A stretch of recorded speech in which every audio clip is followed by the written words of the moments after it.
Okay, so here we are one more time at the old Fort Park in Fort Pierce, the big burial mound that used to be a lot bigger, but they probably took some dirt and stuff from the top to make their little fort here.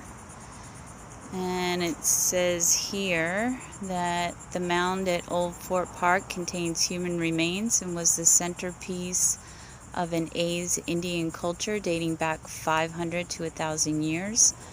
Archaeological evidence shows another smaller mound north of this site. I'll have to look that up. For hundreds of years, people have stood with awe and respect for this mound.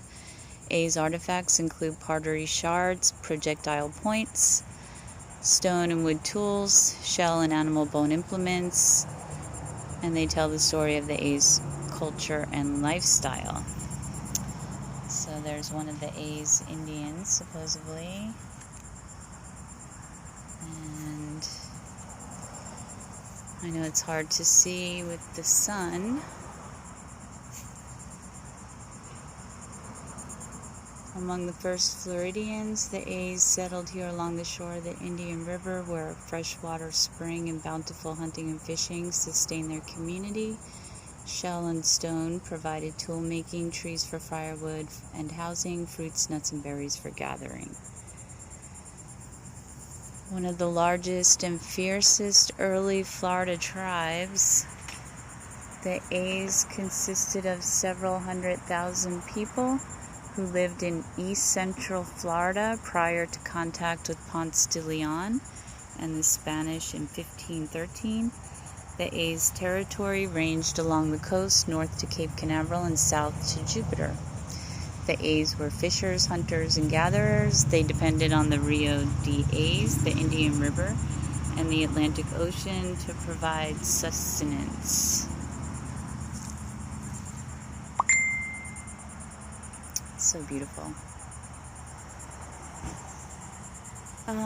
They collected oysters, fish with hooks made from deer toe bones. They gathered sea grapes, cocoa plums, sea oats, and palm berries for food. They hunted deer, were excellent archers and warriors. They built thatched huts of wood and palm fronds.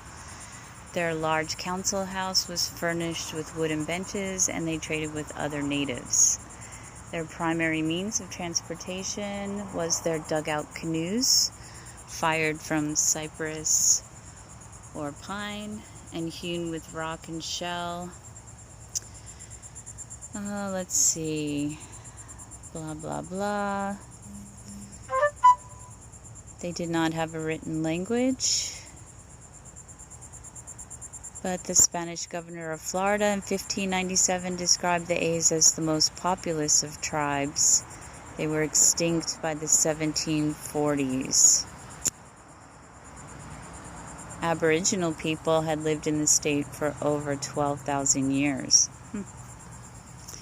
So, just wanted to share that with you on the AIS Indians at the Fort Pierce Burial Mound.